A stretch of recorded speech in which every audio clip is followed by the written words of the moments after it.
Bien, buenos días para todos. Bienvenido a este curso de fotogrametría y fotointerpretación. Vamos a poder iniciar, ya han pasado las 2 semanas de ambientación impuesta por la universidad, entonces ahora podemos iniciar con la clase.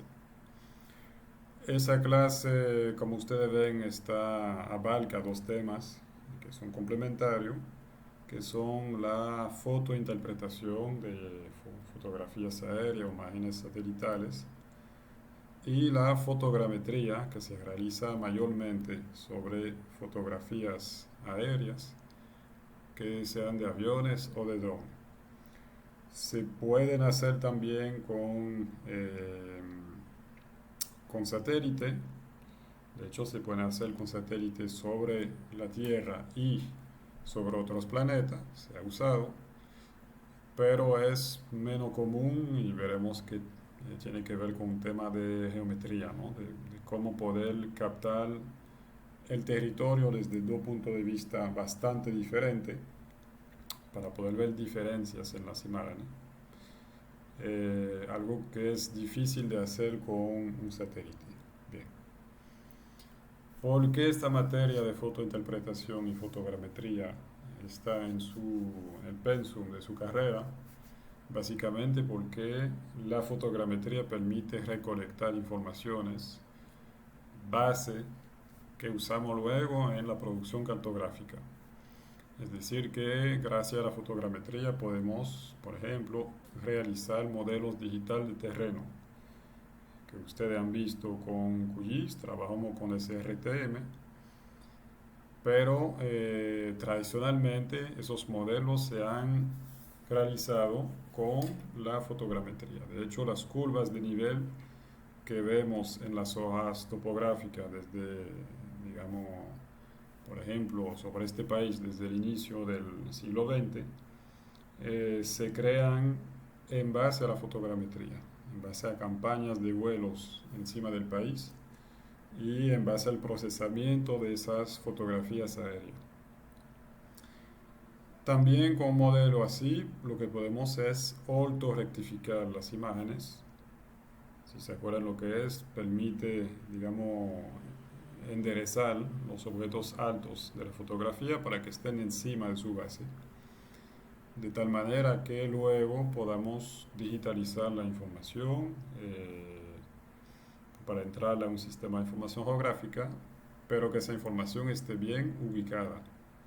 Y recuerden que nosotros como geógrafo estamos haciendo mapas precisos, es decir, no estamos haciendo croquis que representan más o menos cómo es el territorio. Nosotros tratamos siempre de representar el territorio de la forma más precisa posible para luego poder hacer análisis que sean pertinentes. Entonces, con la fotogrametría hacemos eso: modelo digital de terreno, ortorrectificación, y también podemos usar esa visión en 3 dimensiones que nos ofrece la fotogrametría para poder identificar mejor lo que vemos en las imágenes. Y eso se enlaza entonces con la fotointerpretación, es decir, cómo identificar los objetos, interpretarlos correctamente, los objetos que vemos en las fotografías aéreas. Bien, y vamos a ver que eso se basa en colores, en textura, etcétera, de lo que vemos en la imagen, y también en base a la altura de sus objetos. La altura, sus pendientes, nos dan mucha información para caracterizarlos.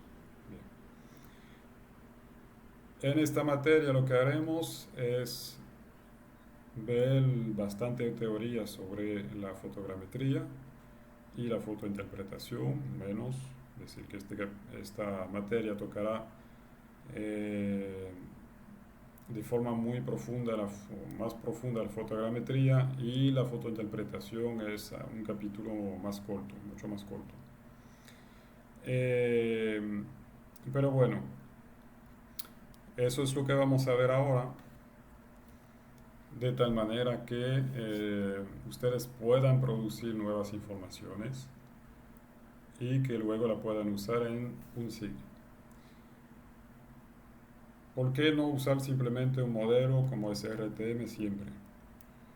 porque ustedes saben que el análisis geográfico puede cambiar de escala. Entonces ese RTM, si se acuerdan, cada píxel cubre un área de 30 por 30 metros. Funciona muy bien para, digamos, un análisis de una cuenca, por ejemplo, pero no es suficiente a la hora de hacer la evaluación de riesgo de un barrio, por ejemplo. Esa resolución espacial es muy insuficiente. Entonces, en ese caso, ¿qué hacemos?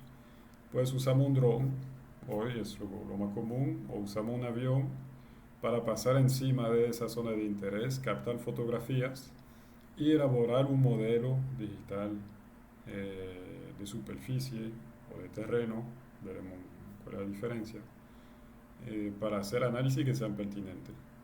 Si trabajamos con ese RTM sobre un barrio, obviamente podemos sacar un análisis, pero no es pertinente. Es decir, lo que van a sacar no se acerca a la realidad y no permite tomar decisión correcta. Y no podemos darnos ese lujo porque estamos poniendo en riesgo la vida de personas que viven en ese territorio. Entonces, de nuevo, tenemos que hacer el trabajo más preciso posible. En esta materia también, después de ver entonces la parte teórica, haremos práctica para producir modelos de terreno. De hecho, vamos a iniciar este primer curso rápidamente ya con una primera práctica, sin explicarles en detalle lo que estamos haciendo, simplemente para que entiendan de dónde empezamos y hacia dónde vamos. Luego, en los siguientes capítulos es que veremos eh, cómo se hace. Es decir, el programa que vamos a usar, verán que es muy fácil de usar, pero no podemos usarlo como una caja negra. Es decir, que le entro por un lado unas fotografías y por otro lado me saca un modelo sin entender lo que hace ese programa. ¿Por qué no podemos hacer eso? Porque es un riesgo también de error. A lo mejor el producto que nos está sacando es malo, es mediocre y no nos podemos dar cuenta si no manejamos eh, los conceptos de los procedimientos, ¿no?, que se realizan dentro de esa caja negra. Entonces nosotros no somos simplemente personas que están jugando con esos programas, nosotros somos profesionales y tenemos que tener un buen manejo de lo que sucede en esos programas para poder controlar los errores, rectificar, hacer correcciones y al final sacar un producto del cual estemos totalmente seguros. Bien. Y por último, algo que les había mencionado, entonces eso es muy importante, manejarlo bien, porque es posible que a futuro hagan una pasantía o un trabajo y se le pida trabajar el tema de la fotogrametría y de la fotointerpretación. Son, digamos, temas básicos, herramientas básicas que debe manejar el geógrafo.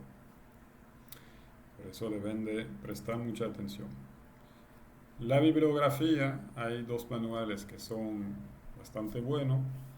El primero es el más completo, es realmente la base, Elemento de fotogrametría con aplicación en GIS, de Wolf y David, 2014.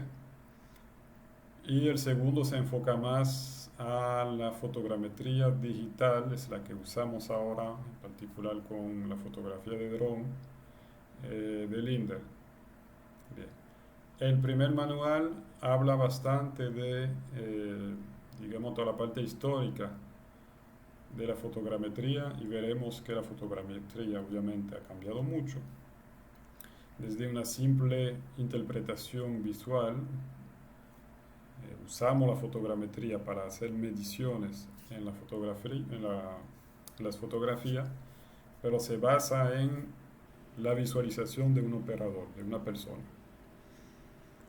Y luego ha cambiado para basarse más bien en ecuaciones matemáticas para tratar de reproducir ese modelo, el modelo de la Tierra que vemos en las fotografías, reproducirlo de manera virtual. Entonces allí hablamos de fotogrametría analítica y digital, que es relativamente reciente, obviamente se enlaza con el desarrollo de la informática, y es lo que se usa comúnmente ahora.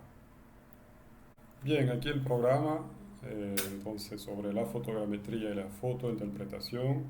Como ustedes pueden ver, el capítulo sobre, o los capítulos sobre fotogrametría será mucho más extenso que la fotointerpretación, simplemente porque la fotointerpretación ya la han visto, aunque sea de forma, digamos, solamente práctica, cuando hicimos la clasificación de imágenes satelitales en mapa 2.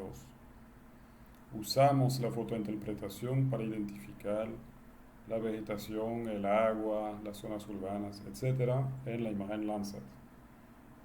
Entonces ya tienen un primer acercamiento a eso, simplemente falta, digamos, poner base teórica un poco más sólida. En cuanto a la fotogrametría, eso es algo que supongo que es nuevo para ustedes y por lo tanto, obviamente, vamos a tener que extenderlo un poco más. ¿Qué vamos a ver en el programa de fotogrametría? Primeramente la definición, las definiciones de la fotogrametría. Eh, entonces vamos a hablar de diferentes términos, paralaje, óptica, etc. Y vamos a tener una primera introducción a cómo funciona la fotogrametría. En particular, entonces usando la visión estereoscópica, es decir, ver un mismo espacio desde dos puntos de vista diferentes. Luego veremos los tipos de fotogrametría. Entonces, hay diferentes tipos, como les había comentado. Si retomamos la historia de la fotogrametría, pero también hay diferentes tipos en cuanto a el tipo de objeto que analizamos. Nosotros aplicamos una fotogrametría que es vertical, es decir, que miramos la superficie terrestre desde un avión, pero existen otro tipo de fotogrametría que tendremos la oportunidad también de practicar, como la fotogrametría oblicua y la fotogrametría horizontal. Veremos un poco de historia, pero algo muy breve, y sobre todo pasaremos a los principios físicos. Entonces hay algunos conceptos físicos que tienen que manejar, lo que es la refracción, por ejemplo, es algo muy importante porque se vincula en particular con el comportamiento de los rayos de luz cuando pasan por el lente de una cámara. No voy a extender ahora, pero verán algunos temas así físicos que hay que manejar. Verán también las leyes ópticas. Entonces justamente vamos a ver qué pasa dentro de una cámara, lo que es la focal, lo que es el eje óptico, el fondo de cámara, qué pasa cuando modifico algunos valores que tienen que ver con la cantidad de luz que logra entrar, eh, digamos, dentro de la cámara. Y después de manejar bien entonces todos esos conceptos, podremos pasar a la geometría estereoscópica, es decir, justamente cómo identificamos los objetos altos, bajos, etcétera, la altura de los objetos en una imagen. Y veremos eso con precisión, es decir, veremos cuáles son las ecuaciones que se usan para calcular esos valores. Lo veremos para la fotogrametría, digamos, más tradicional, la que se ha aplicado de manera mecánica con aparatos, y la veremos también dentro de la fotogrametría analítica y digital. Los programas que usamos hoy, cómo sacan la altura de los objetos, cómo sacamos modelos digitales de terrenos, cómo sacamos una ortofotografía. Obviamente lo hacemos dando clic en un botón, pero la pregunta es, ¿qué sucede cuando doy clic sobre ese botón? Entonces, para eso, o sea, sí tendremos un capítulo que es la extracción del relieve y veremos en particular cómo los programas funcionan para extraer ese relieve sin la ayuda de un operador, sin la ayuda de una persona. Bien, y en cuanto a fotointerpretación, entonces veremos la interpretación visual de imágenes, la creación de área de muestreo, la clasificación supervisada. Es decir, que retomaremos esa práctica de clasificación supervisada, pero de forma un poco más detallada. Vamos a profundizar eso. Antes de iniciar con las definiciones, quiero decirles que deben de estar cómodos con algunos conceptos de geometría básica, en particular con el teorema de Pitágoras y también con el cálculo de, digamos, la relación entre coseno, seno y tangente de los lados adyacentes, hipotenusa y lado opuesto de un triángulo o rectángulo, porque son herramientas matemáticas que vamos a usar con frecuencia en la fotogrametría. Bien, una primera definición, la fotogrametría entonces es una técnica que consiste en realizar mediciones. ¿Mediciones en qué? En unas imágenes, unas fotografías, de ahí el nombre, fotogrametría. Vamos a medir dentro de la fotografía. ¿Qué vamos a medir? Vamos a sacar la forma, las dimensiones, es decir, la longitud, el ancho, el alto, etc. Y la posición muy precisa de los objetos, usando, entre otros, la paralaje. Entonces, esta palabra de paralaje es muy importante porque es, digamos, la base de lo que nos permite calcular la altura de los objetos. Cuando usamos una imagen sola, una fotografía sola, solamente sabemos en qué dirección quedan los objetos, pero no podemos calcular para nada las dimensiones, volúmenes, forma, etcétera, ni posición de los objetos. Porque estamos viendo un mundo que estaba en 3 dimensiones, lo estamos viendo en 2, sobre una fotografía. Entonces, para recuperar esa tercera dimensión, vamos a usar 2 fotografías tomadas desde 2 puntos de vista diferentes. Y lo que sucede es que entre esas 2 fotografías, un mismo objeto aparece desplazado. Vamos a ver unos ejemplos.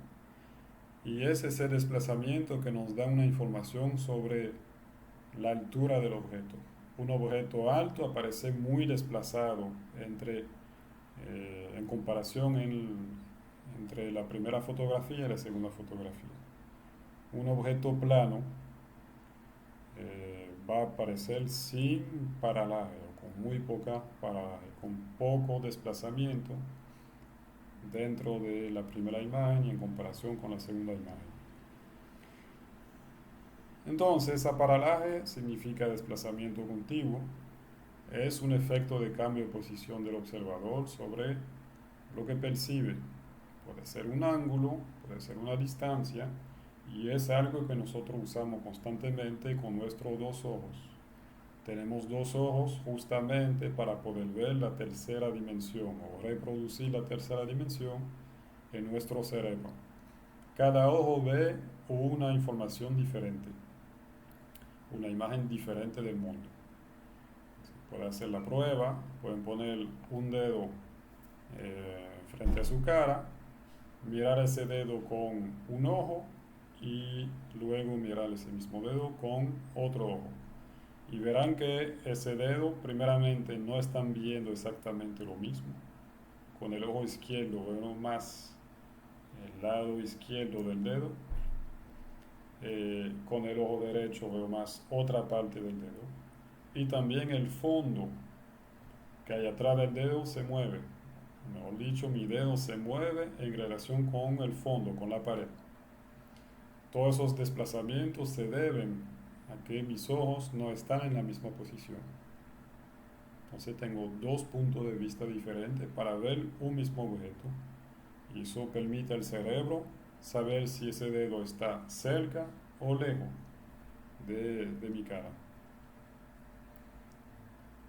Lo que queremos es obtener coordenadas en tres dimensiones de los objetos que vemos en la imagen, en la fotografía aérea. Para nosotros, geógrafos, será en la fotografía aérea, para luego hacer que calcular distancias precisas, áreas, volúmenes, alturas, altitudes, elaborar modelos digitales de terreno, elaborar ortofotografías y tradicionalmente, como les había comentado, se ha usado para preparar hojas topográficas.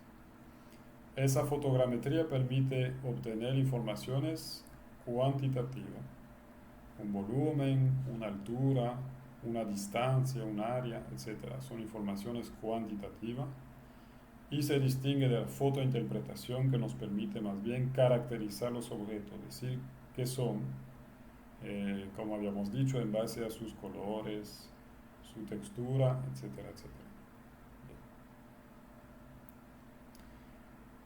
Aquí estamos viendo digamos, un árbol desde el cielo. Si no veo el tronco del árbol, significa que el árbol está justamente debajo del avión. Bien. Las cámaras que usamos tradicionalmente tienen una visión, digamos, en perspectiva. Decimos que tienen una visión en perspectiva cónica. Entonces, los objetos que están justo por debajo de la cámara proyectan su imagen de manera vertical hacia la cámara. Bien. Por eso es que veo solamente el follaje. El tronco está por debajo del follaje, como debería de ser. Sin embargo, a medida que me alejo de ese punto que está justo a la vertical de la cámara, si la cámara está perfectamente orientada, el punto que va a ver es el nadir. Si se acuerdan del nadir, ya lo hemos mencionado. Si no se recuerdan, pueden mirar eso en internet. Es el punto que está justo a la vertical sobre la superficie de la Tierra, a la vertical de, por ejemplo, un avión, un satélite u otros objetos. Bien. A medida que me alejo, perdón, del nadir, a medida que me alejo del punto que está aquí en el centro, entonces los objetos empiezan a aparecer recostados, aquí ligeramente recostados. Es una distorsión que llamamos radial, radial desde el centro. A medida que me alejo del centro, se aparece una distorsión por el efecto de perspectiva cónica. Los objetos que están aún más lejos del centro aquí de la imagen, que en lo ideal sería representarían aquí el nadir, aparecen aún más recostados. Bien, todo eso se debe en la forma en que captamos informaciones en terreno con la cámara. Bien, eso es algo que podría ser incómodo, ¿no? Es decir, que por ejemplo, si quiero digitalizar la información que veo en la imagen, va a ser complicado porque el tope del árbol no está encima de su base. Entonces, ¿cuál es la coordenada del árbol? Pues la coordenada debería de ser la que veo aquí, la que veo en la base del tronco. Entonces, simplemente el tope del árbol queda muy desplazado hacia el noroeste y no está en la coordenada correcta. Si digitalizo esa información para luego trabajar con vectores en un sistema de información geográfica, estoy cometiendo un error. El tope del árbol no está aquí. El tope del árbol en la proyección correcta debe estar ahí, encima del tronco. Bien. Entonces es algo incómodo, pero es algo también que podemos aprovechar, que podemos usar para medir la paralaje entre dos imágenes y ver qué tan alto, qué tan bajo es ese objeto. Es decir, que vamos a poder aprovechar eso para calcular su altura y también, si con una etapa adicional, su altitud. Aquí estamos viendo entonces una fotografía real, digamos del centro del país, que fue tomada por un dron. Estamos viendo lo que vimos en el modelo anterior, es decir, que los árboles aparecen recostados. El centro de la fotografía no está aquí, es un estrato de una gran fotografía. El centro queda mucho más para, un poco más, para el oeste. Por eso, digamos, quedaré por ahí, creo. Pero bueno, vemos bien que los árboles aparecen aquí recostados hacia la derecha, que sería hacia el este, si la imagen está bien orientada. Aquí estamos viendo los mismos árboles, fíjense que son los mismos, simplemente desde otro punto de vista. Es decir, que lo que hizo el dron fue sobrevolar de oeste hacia el este. Cuando pasó encima de esta zona, tomó una fotografía y los árboles aparecen con ese efecto de perspectiva cónica recostado hacia el este. Luego el dron siguió volando, se paró encima de este punto más o menos, tomó la fotografía y de nuevo entonces los árboles aparecen recostados de manera, en una distorsión radial desde el centro de la fotografía en todas las direcciones. ¿Okay? Para esta vez entonces aparecen recostados en la dirección opuesta, es decir, hacia el oeste. ¿Qué sucede? Entre esas dos imágenes, lo que podamos hacer es, con un ojo, ver una imagen, con otro ojo, ver otra imagen, y nuestro cerebro va a recrear la percepción de ver eso en relieve, que es típicamente lo que se usa en los cines para ver en tres dimensiones. Un ojo ve una imagen, otro ojo ve otra imagen, por eso es que usamos lentes cuando vemos películas en 3D. Aquí sucede lo mismo, o sea, podemos hacer lo mismo con nuestros ojos, podemos hacer lo mismo con unos aparatos especiales que se llaman estereoscopios, aparatos digamos mecánicos, y podemos hacer lo mismo con un programa cuyo trabajo es identificar, reconocer cuáles son los objetos homólogos.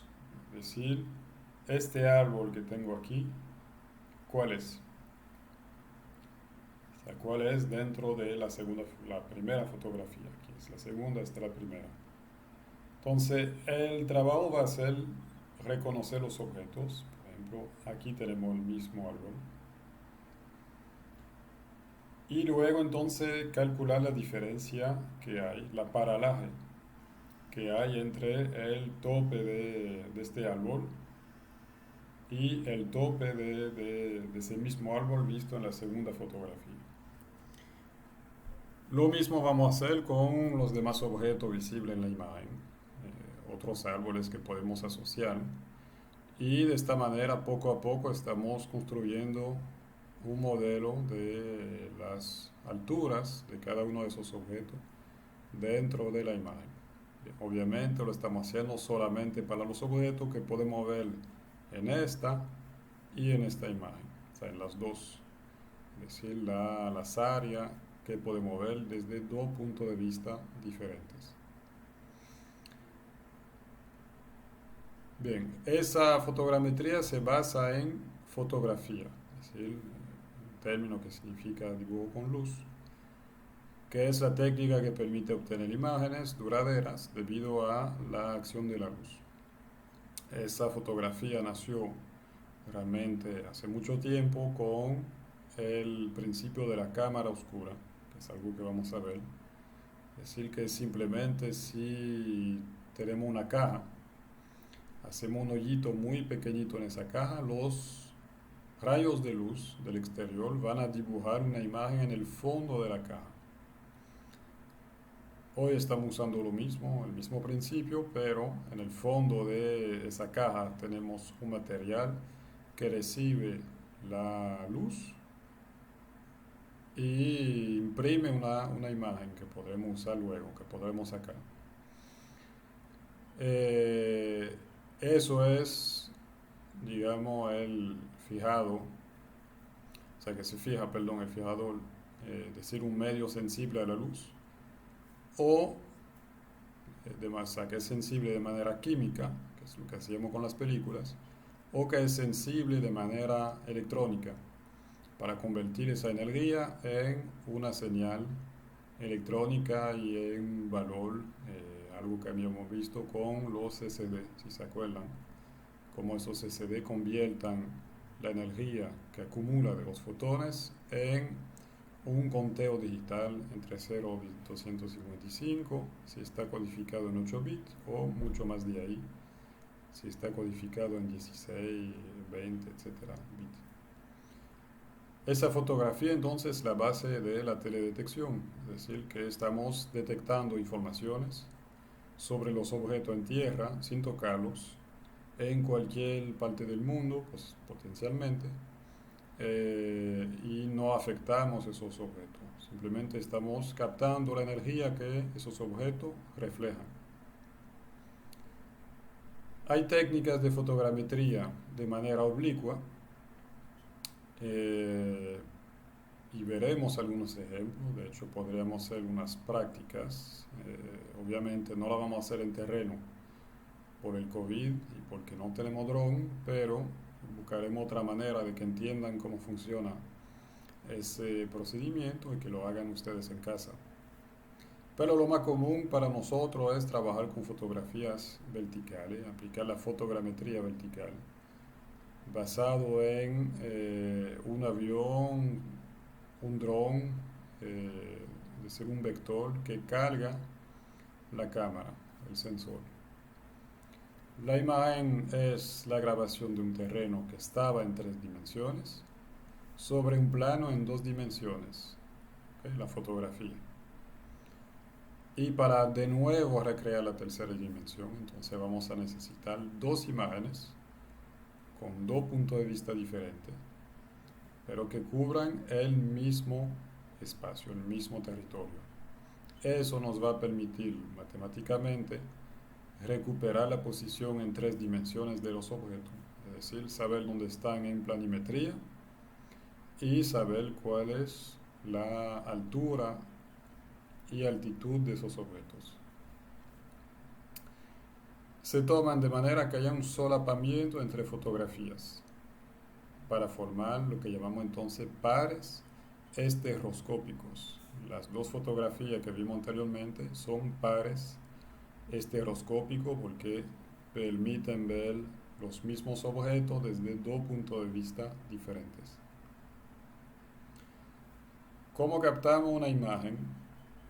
Aquí tenemos una representación en 3 dimensiones de lo que hace una cámara. Una cámara que tendría aquí o una película en el fondo o una matriz de SSD. Aquí tenemos el centro de proyección, es el lugar donde está el lente de la cámara.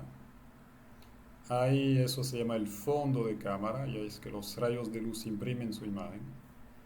Abajo tenemos obviamente el espacio, la superficie terrestre. Y este cuadro negro, este cuadrado negro, representa el área que cubre la fotografía. Es decir, aquí tengo mi cámara que está mirando hacia abajo. Como dijimos, en lo ideal está mirando el nadir, el punto que está exactamente a la vertical. No es siempre así, pero en lo ideal debería ser así.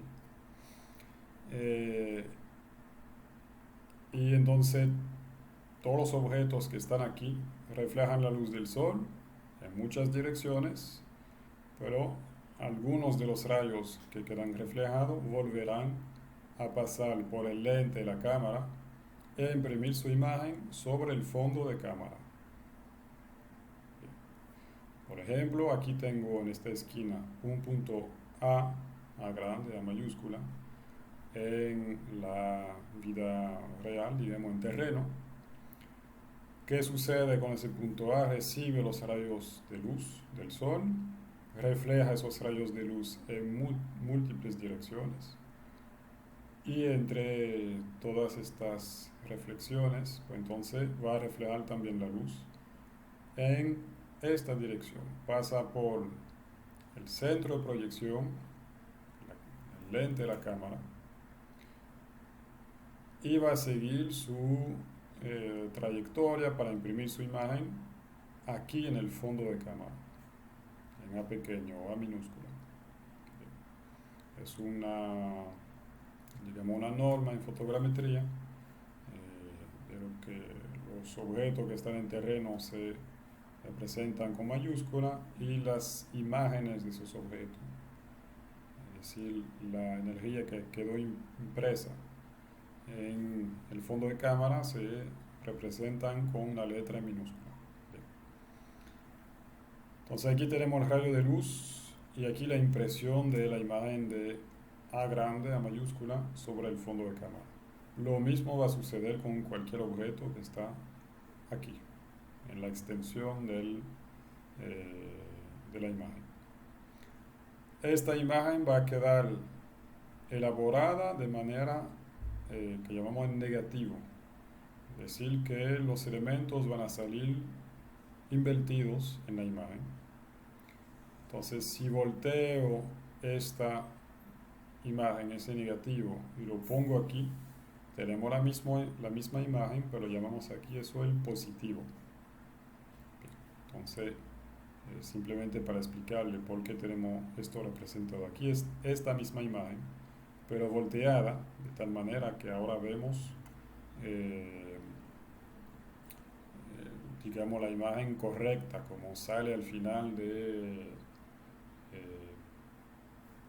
sale al final en la computadora, por ejemplo.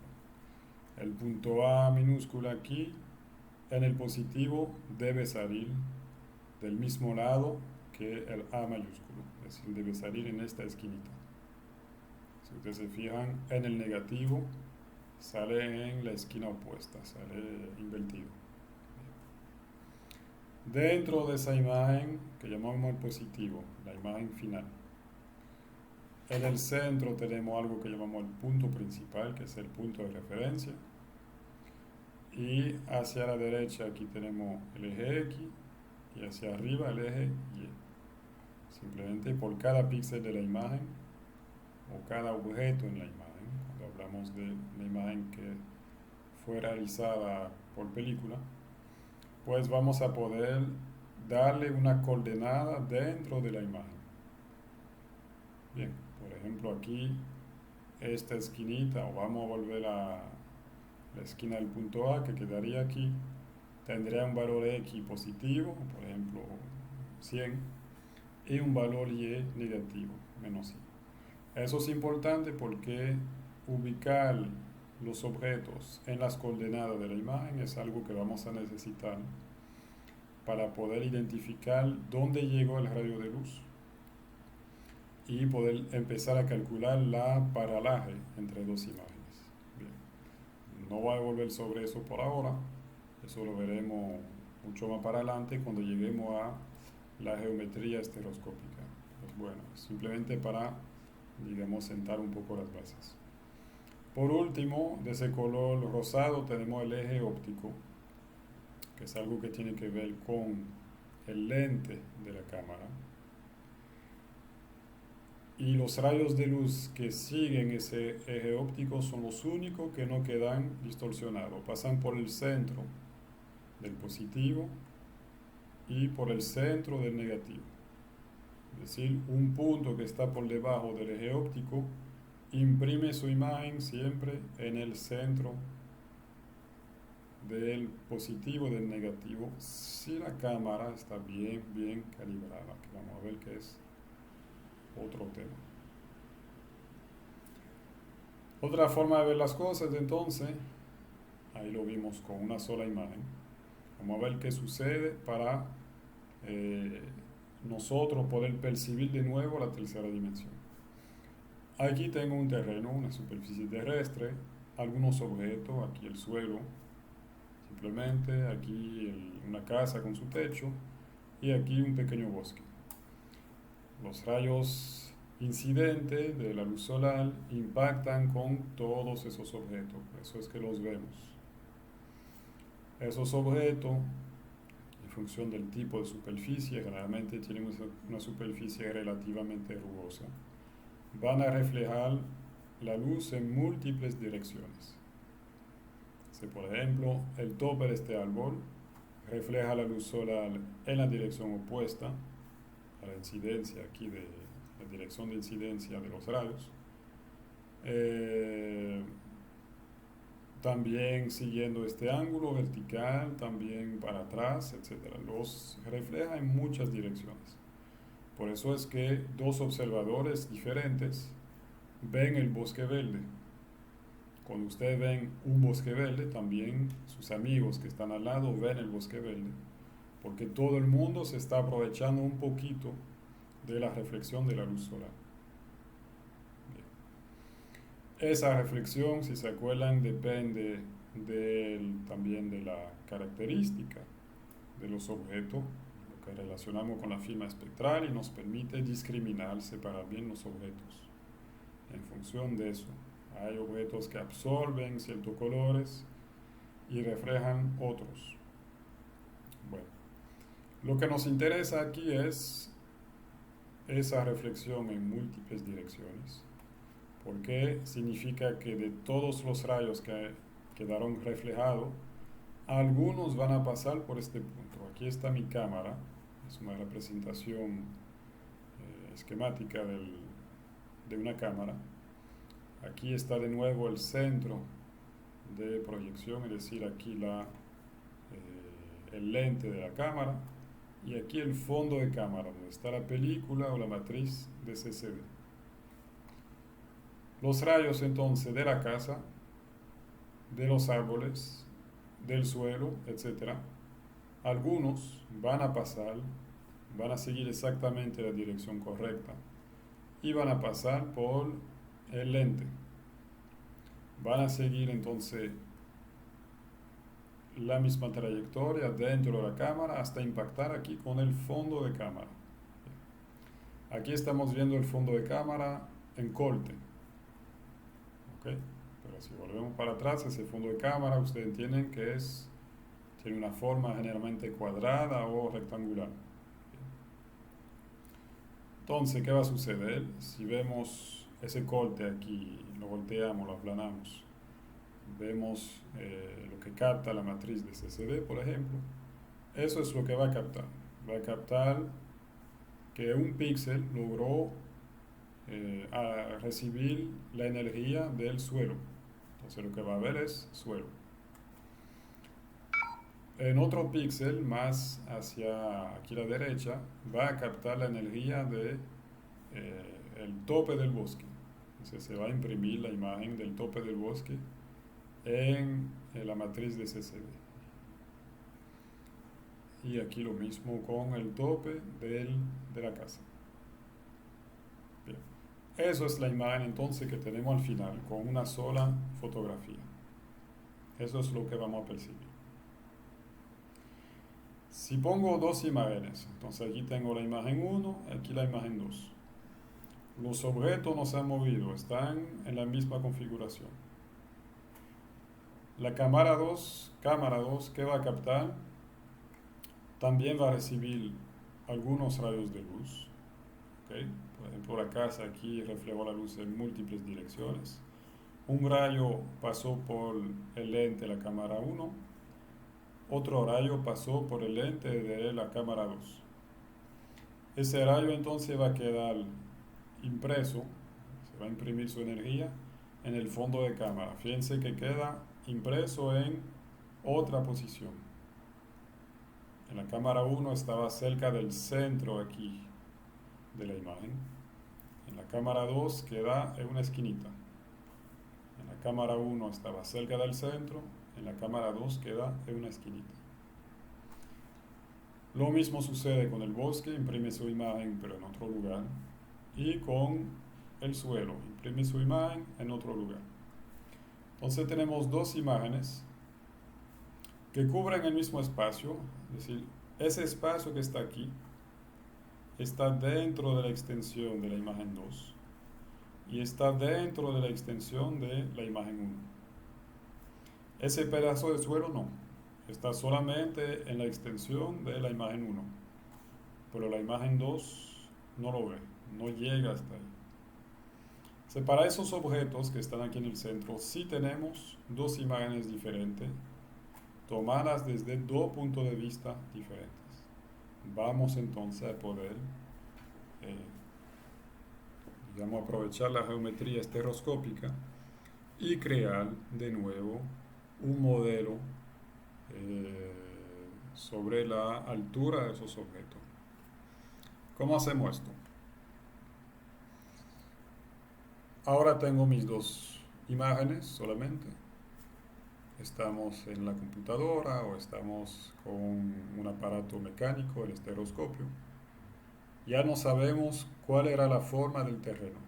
Queremos reproducirla de nuevo, crear un modelo. ¿Qué vamos a hacer? Pues lo que tenemos que hacer es ubicar muy bien la posición relativa de una cámara con la otra. Es decir que, digamos, en un modelo en 3 dimensiones, yo ubico esta primera cámara. La ubico en cualquier lugar, no importa. Lo importante es la ubicación relativa de la segunda cámara con la primera. ¿Dónde estaba la cámara 2 y hacia dónde miraba la cámara 2 cuando tomamos las dos fotografías? Entonces, eso es, digamos, la parte inicial y muy importante de la fotogrametría, es poder recuperar esa geometría. Cómo estaban ubicadas las dos cámaras, una en comparación con la otra, al momento de tirar las fotos. Esa cámara 2 estaba cerca, estaba lejos, estaba más para abajo, más para arriba, estaba volteada sobre su eje o no. Eso es lo que tenemos que definir. Y verán que eso lo definimos con la visión estereoscópica nuestra o lo definimos con fórmulas matemáticas. Vamos a decir que ahora sí logramos identificar la posición de la cámara 1 al momento de tomar la foto y la posición de la cámara 2. Obviamente cuando digo cámara 1, cámara 2, generalmente son las mismas. Es decir, lo que hace el avión es que pasa encima del terreno, toma una primera foto, luego sigue avanzando, toma una segunda foto y seguirá tomando una tercera, una cuarta, etcétera, para crear más pares estereoscópicos. Pero aquí, como lenguaje, vamos a decir cámara 1 o cámara 2, sabiendo que fue la misma cámara que tomó dos fotografías, no importa. ¿Qué vamos a hacer? Pues fíjense, en esta imagen sabemos que aquí se ve un objeto que es fácil de reconocer, porque es el único que tiene un color gris, que era el techo de la casa. Aquí tengo píxeles muy gruesos, digamos, pero en una imagen real yo podría reconocer este objeto y decir, bueno, eso es una casa. Es el techo de una casa. Yo tengo la posición del fondo de cámara, que está aquí. Yo sé dónde estaba el lente de la cámara. Yo sé muy bien cómo estaba orientada mi cámara. En este caso estaba mirando hacia la vertical. Por lo tanto, puedo modelar la dirección que tomó el rayo óptico. Es decir, si se recuerdan, el rayo óptico cuando tomamos la foto salió del suelo o del techo de la casa, cogió esa dirección y plasmó su imagen aquí, en este píxel de la imagen 1, que es este. Lo que vamos a hacer nosotros es el camino inverso. Yo veo aquí en la imagen 1 la imagen del techo. Yo sé que es el píxel que está acá. Por lo tanto, yo puedo dibujar un rayo de luz que sale de ese píxel, pasa por el lente de la cámara y sigue su camino en esa misma dirección. Es lo que hicimos aquí. Con una sola imagen, yo sé hacia dónde, en qué dirección estaba ese techo, pero yo no sé cuál es su posición real. Es decir, no sé si el techo de la casa está aquí frente a la cámara, si está ahí o si está allá abajo. Quizá a lo mejor estaba más para abajo todavía, más lejos todavía de la cámara. Eso es algo que no puedo obtener, la información que no puedo obtener con una sola imagen. Pero tenemos otra, otra imagen, la imagen 2. En la imagen 2 también identificamos un píxel, identificamos que son puntos homólogos. Se trata del mismo objeto. Eso es algo muy importante. Es la base de la visión estereoscópica, es identificar que esto y esto es el mismo objeto. Pues vamos a ver que sí, ok, identificamos de que estos dos píxeles corresponden al mismo objeto. Voy a hacer lo mismo, entonces mi cámara 2 la tengo bien ubicada aquí en el espacio. Yo sé hacia dónde estaba mirando la cámara. El píxel del techo de la casita queda en esta esquina de la imagen 2. Entonces voy a poder dibujar el rayo óptico inverso. Si aquí tengo un píxel del techo de una casa, significa que el rayo óptico siguió esta dirección. ¿Ok? Entonces vamos a seguir dibujando esta dirección. Y lógicamente, ¿dónde estaba el techo de la cámara? Puede estar solamente en este punto, en el punto de intersección de los dos rayos ópticos. Y ya yo sé dónde estaba el techo de esa casa. Estaba a esta distancia y esta distancia de la cámara 1 y la cámara 2. No hay otra solución. El techo de la casa no puede estar aquí. ¿Por qué? Ok, porque está en esa dirección sobre la imagen 1, pero no está en esa dirección sobre la imagen 2. Aquí es el único punto que valida esas dos condiciones. Y lo mismo vamos a hacer entonces para los demás objetos. Aquí tengo los píxeles de bosque. Salen de esta posición en la imagen 1, entonces siguen esta dirección. No sé si están cerca de la cámara o muy lejos de la cámara, pero reconozco los mismos objetos en la imagen 2. Por lo tanto, yo sé que el tope del bosque estaba aquí, donde se juntan los dos rayos ópticos. Y lo mismo con el suelo. Lo que estoy haciendo entonces poco a poco es crear una nube de puntos. Y eso es lo que vamos a hacer en realidad con la fotogrametría, es crear nube de puntos con objetos homólogos en las imágenes, bosque con bosque, suelo con suelo, etc. Y con sus respectivos rayos homólogos, los rayos de luz que en camino inverso salen del fondo de cámara, siguen una dirección y se intersectan en un solo punto. Entonces cuando vamos a trabajar con los programas digitales, los programas en la computadora de fotogrametría, que es lo que vamos a hacer ahora, lo primero que vamos a sacar es una nube de puntos, lógicamente. Después de sacar una nube de puntos, ¿qué podemos hacer? Pues simplemente podemos juntar esos puntos. Es decir, que vamos a poder dibujar polígonos. Eso es un corte, por eso se ve como una línea, pero son polígonos que juntan los puntos. ¿Y qué tengo ahora? Pues tengo una superficie aquí que me permite representar el relieve. Abajo tengo la superficie de referencia, que es típicamente un elipsoide, una superficie teórica y sencilla matemáticamente. Y encima de ese elipsoide voy a poder representar mi modelo digital de terreno, de superficie, de elevación, pero simplemente un modelo que me permite recrear la forma de la superficie terrestre. Obviamente, mientras más puntos homólogos, píxeles homólogos y puntos puedo crear en mi nube de puntos, mejor porque más detallado sería mi modelo. A lo mejor aquí hay un punto aquí que sería la esquinita del techo de la casa. Entonces yo podría hacer un modelo más preciso, más fino. Aquí queda muy generalizado. Bien.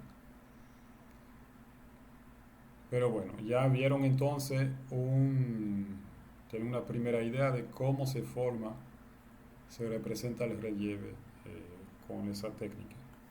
Después de tener un modelo aquí de terreno, pues puedo agregarle una textura, es decir, que cojo una de las imágenes, o digamos una especie de mezcla de las dos imágenes, y la plasmo encima de esto, para no ver solamente el esqueleto aquí del relieve, sino ver también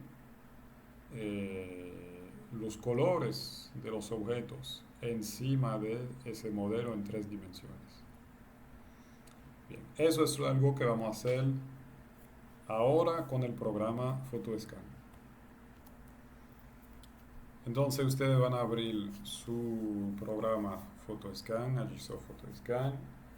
Es un programa que, digamos, es muy fácil de usar, tiene su interfaz gráfica, no tiene muchas opciones, es algo bastante básico para trabajar con la fotogrametría. Que tengo aquí, arriba las herramientas, aquí una especie de panel de contenido, panel de capa, es decir que ahí es que voy a tener mis fotografías. Y aquí el espacio donde voy a tener mi modelo en 3 dimensiones. Ustedes ven que aquí tengo unos ejes, vamos a moverlo un poco, X, Y y Z, y pueden moverse a lo largo, digamos, alrededor de esos ejes, usando esa bola que está aquí en el centro. ¿Qué vamos a hacer? ¿Qué hacemos típicamente? Lo primero es que cargamos fotografías. Entonces están aquí, Workflow, Add Photos, vamos a agregar fotografía. Obviamente podemos agregar muchos pares estereoscópicos, pero para esta primera práctica vamos a agregar solamente las 2 fotografías que les puse en el enlace del Drive. Aquí tengo entonces un conjunto de 2 imágenes. Aquí está el nombre de la imagen. NA significa no alineado. Significa que todavía no sabemos dónde estaban las cámaras. Si no sabemos dónde estaba una cámara en relación con la otra, no podemos hacer fotogrametría, simplemente. Entonces, es una primera etapa que vamos a tener que hacer, que no voy a explicar ahora cómo funciona. De hecho, eso quedaría casi al final de esta materia. Eh, pero bueno, esta primera práctica es simplemente para sacar la nube de puntos y que entiendan un poco hacia dónde vamos. Aquí podemos ver una miniatura de cada una de esas fotografías y están aquí también. La podemos abrir, damos doble clic. Veo aquí una pequeña laguna de agua bastante sucia, llena de sedimento. Aquí estamos abajo de la mina de Falcon Bridge. ¿Sí? Por eso es que la laguna está llena de sedimentos. Y aquí tengo otra fotografía. Obviamente ustedes ven que hay mucho terreno que está en común entre esas 2 fotografías. Es decir, que hay mucho solapamiento entre las 2 fotografías. Vamos a sacar el modelo para esa área que está presente en las 2 imágenes. Podemos dar clic derecho sobre una fotografía, Show Info. Vamos a ver qué informaciones, qué metadatos puedo encontrar. Tengo la resolución, entonces más de 5000 columnas por 3000 líneas de píxeles. ¿Okay? Aquí están las 5000 columnas y aquí las 3000 líneas. La hora precisa y la fecha en la que se tomó fue en el 2018. La marca del aparato. Eso fue tomado con drone DJI Phantom 4 Pro. El modelo y algo muy importante que tenemos que tener con mucha precisión es la distancia focal. No, de nuevo, no me voy a extender ahora sobre eso, pero es un valor que tenemos que conocer para muchos temas de geometría y de saber qué pasa con los rayos ópticos, con los rayos que reflejan los objetos. Entonces ese valor es muy importante tenerlo. Aquí está. El f-stop, veremos también qué se refiere a eso. Tiene que ver con el diámetro de abertura del lente y la distancia focal. El ISO, que es la sensibilidad del fondo de cámara a la luz. Qué tan fácil es para ese fondo de cámara crear una imagen. Necesita pocos fotones o muchos fotones. Eso se determina por el ISO, también es algo que veremos más tarde en el curso.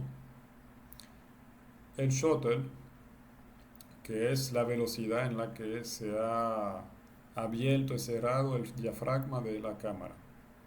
Es decir, que si el shutter se cierra y se abre rápidamente, poca luz va a poder entrar. Al contrario, si se abre, deja pasar 3 segundos y se cierra, mucha luz va a entrar, posiblemente demasiada.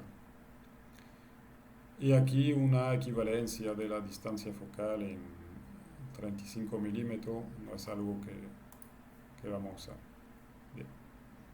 Si tengo mis dos fotografías, ¿qué vamos a hacer? Lo primero es, como les dije, vamos a ver dónde queda una cámara en comparación con la otra. Fíjense que aquí tengo dos posiciones aproximadas. Vamos a voltear eso bien. ¿Por qué tengo dos posiciones aproximadas?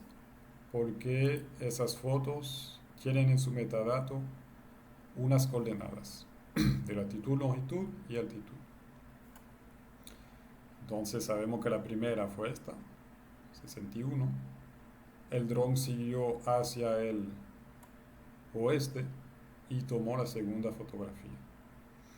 Lo que no sabemos es, bueno, primero eso lo tenemos, pero de forma aproximada. Ustedes saben que un GPS normal da una precisión de más o menos 5 metros. Entonces, no tenemos mucha precisión y podría ser un problema para reconstruir bien la trayectoria que siguieron los rayos ópticos. No es suficiente para trabajar la fotogrametría. Y el segundo problema que tenemos es que, ok, aquí tengo una cámara, pero no sabemos hacia dónde estaba mirando esa cámara. Es decir, la cámara estaba mirando hacia el suelo, o hacia la derecha, o hacia la izquierda, no sabemos. Eso el aparato no lo guardó en memoria. Es decir, que simplemente el dron no tiene la capacidad de decir cuál era su orientación. Si la cámara estaba mirando a la vertical hacia abajo o no. Bien. Entonces, esa geometría, es decir, con precisión dónde estaba una cámara en comparación con la otra y hacia dónde estaba mirando, lo vamos a reconstruir usando aquí en el workflow esta función aquí de alinear las fotos. Alinear las fotos en realidad es un proceso que a través de ecuaciones matemáticas va a reconstruir la posición relativa de una cámara con la otra, basándose en algunos puntos homólogos. Entonces, ¿qué van a hacer las cámaras? ¿Qué va a hacer el programa? Va a tratar de encontrar objetos similares en las dos fotografías. Por ejemplo, aquí tenemos un objeto bastante fácil de identificar, ¿ok? Lo veo en la otra imagen. Entonces el programa va a reconocer que esto y esto son los mismos objetos. Obviamente lo va a hacer con la mayor precisión posible. No va a reconocer, digamos, esa pequeña península, sino va a tratar de reconocer este grupo de píxeles aquí con el mismo grupo de píxeles ahí. Bien. Él va a hacer eso para unos cuantos puntos homólogos y eso les va a permitir resolver una ecuación matemática. Y la ecuación le va a decir, le va a dar como solución la posición de una cámara en comparación con la otra y la orientación de las dos cámaras, hacia dónde estaban mirando. De nuevo, no entro por ahora en los detalles, simplemente estamos en una primera práctica. Es algo que veremos casi al final de cómo funciona esto, cómo funciona esta etapa. Pero la vamos a aplicar entonces a Line Photos. Ustedes ven que hay unos parámetros, igual no lo vamos a ver por ahora, simplemente le damos a OK, le damos por defecto. Y el programa está buscando puntos homólogos y está reconstruyendo la geometría del momento en que se tomaron las fotografías. Nos va a decir dónde estaban las cámaras y hacia dónde estaban mirando. Vamos a ponerlo en la dirección correcta. Aquí estaba. Decir que él sabe ahora con precisión dónde estaba la cámara 1. Vamos a voltearlo como estaba ahorita. Dónde estaba la cámara 1 y dónde estaba la cámara 2. Y ahora ustedes ven que nos puede decir también hacia dónde estaban mirando esas cámaras. Ya identificó que esas cámaras estaban mirando hacia abajo, de forma casi vertical. Digo casi porque el dron se puede mover un poco con la brisa, la cámara no puede no ser perfecta y no queda totalmente con una mira exactamente vertical, puede haber un ligero desplazamiento, pero bueno. ¿Qué tenemos aquí abajo? Pues aquí tenemos una nube de puntos ya. Tenemos algunos puntos que fueron identificados o reconocidos como siendo los mismos en una cámara y en la otra. Y el programa hizo lo que hicimos nosotros ahorita con el PowerPoint, es decir, identificó que este objeto, digamos que aquí está el borde de mi península, aquí este píxel, pues identificó que el rayo óptico iba en esta dirección. Con la otra cámara identificó el mismo objeto en esta dirección y donde se intersectan los dos rayos ópticos sabemos que ahí estaba el objeto. Entonces ya tenemos una primera nube de puntos, pero esa nube de puntos sirvió para recrear bien la geometría de las cámaras. A partir del momento en que sabemos dónde está una cámara en comparación con la otra, vamos a poder trabajar con mayor facilidad. Va a ser más fácil identificar los objetos similares. ¿Okay? Doy clic derecho, look through, es decir, mirar a través. Estoy mirando a través de esta imagen 61. Bien. ¿Okay? Ahora va a ser más fácil reconocer los objetos que están en la imagen y los objetos similares que están en la segunda imagen. ¿Okay? Justamente porque tengo esa geometría ahora bien definida. Es la siguiente etapa entonces que vamos a hacer. Ya tenemos una primera nube de punto, que es una nube de punto dispersa. No sirve para hacer un modelo digital de terreno, queda demasiado hueco. Pero ahora que tengo esa geometría bien definida, voy a poder crear una nube de punto densa. Ahí está en inglés build dense cloud, es decir, construir una nube densa. Vamos a dejar eso también por defecto. Bueno, lo voy a poner en high, lo pueden poner en medium, dependiendo de si tienen una buena computadora o no, con buen procesador.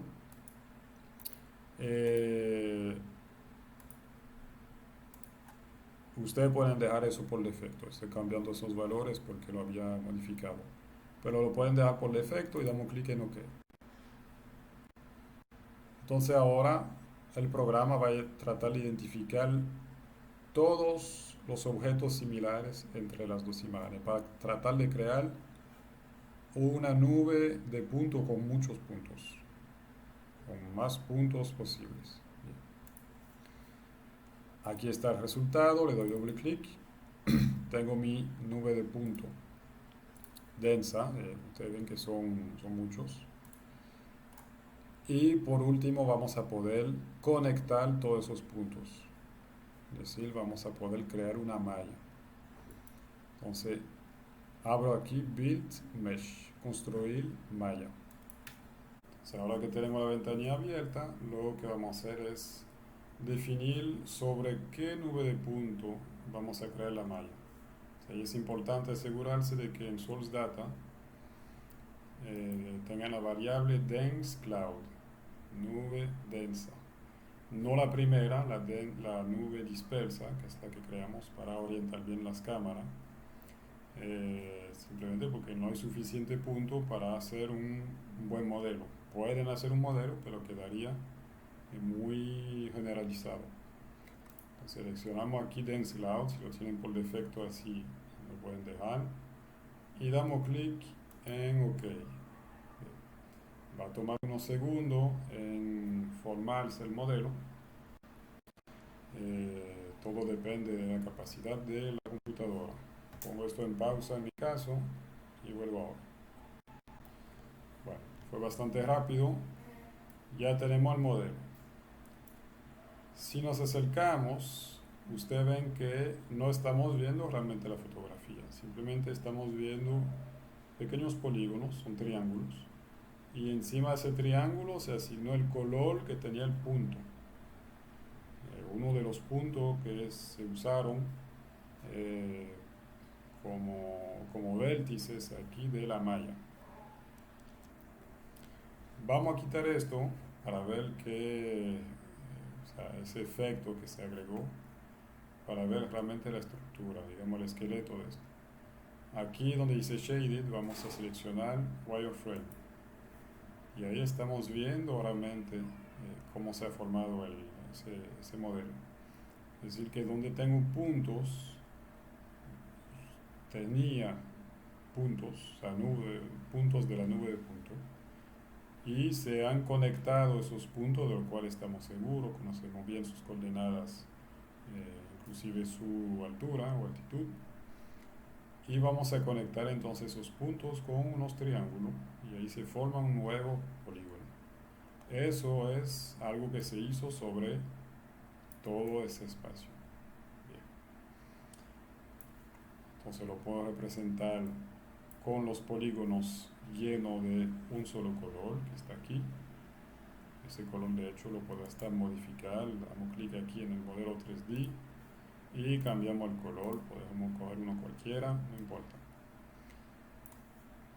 O le puedo tratar de aplicarle los colores que tenían los puntos de la nube de punto alrededor de esos polígonos, para tener una primera idea de cómo se va a ver al final mi modelo. Pero bueno, lo que nosotros queremos es tener un modelo más realista. Entonces vamos a coger una de las fotografías, posiblemente parte de una y parte de la otra, y los vamos a plasmar encima de este modelo. Bien. ¿Cómo hago eso? Workflow, construir textura. Vamos a dejar de nuevo todo eso por defecto y luego les explicaré qué son esas variables. Le damos clic a OK y vamos a proceder a aplicar las fotos aéreas, la foto de dron encima de este modelo.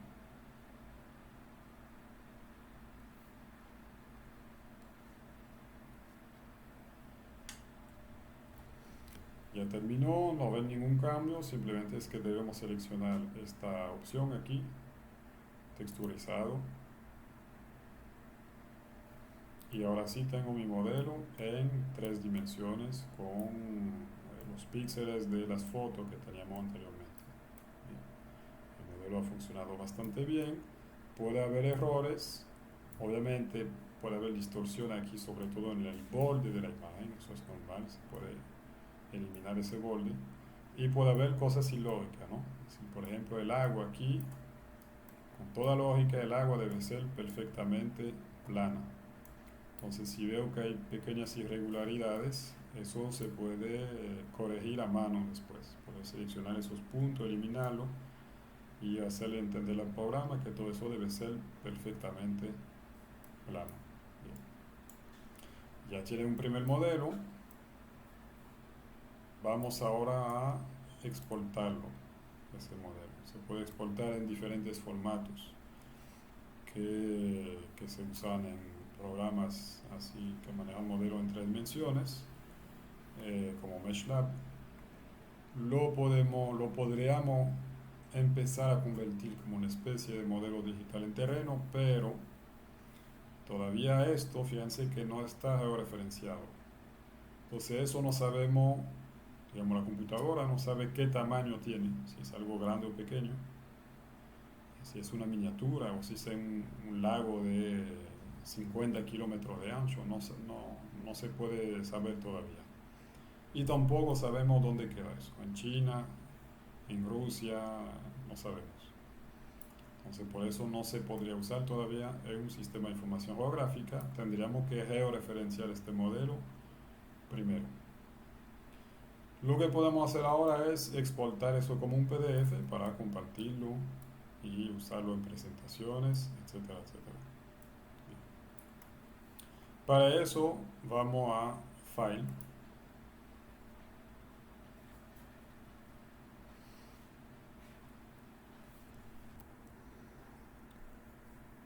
seleccionamos Export Model, Export Tiles, perdón, Export Model, Export aquí en diferente formato y podemos dejarlo aquí en PDF. Podríamos exportarlo en el formato Google Earth, Autodesk, etcétera, etcétera. Bien, lo dejamos así en PDF, lo guardan en la carpeta que ustedes entiendan, van a poner prueba modelo, SD, ustedes agregarán su nombre y le damos clic aquí a guardar. Lo vamos a dejar aquí por defecto. Podríamos agregar un comentario, aquí van a poner generado por, pongan su nombre y apellido, damos clic en OK y ya tenemos nuestro modelo en el archivo PDF.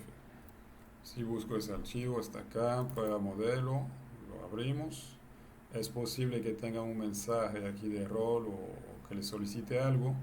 Simplemente le dan a opciones y autorizan que se visualice esto. Y ya tienen su modelo con su nombre escrito abajo que ya pueden compartir. Si se fijan, como habíamos dicho, no tenemos escala, no tenemos coordenada, simplemente tenemos una especie de modelo flotante. No sabemos si es grande o pequeño, no sabemos dónde queda, pero sí tenemos ya un modelo que visualmente podemos presentar.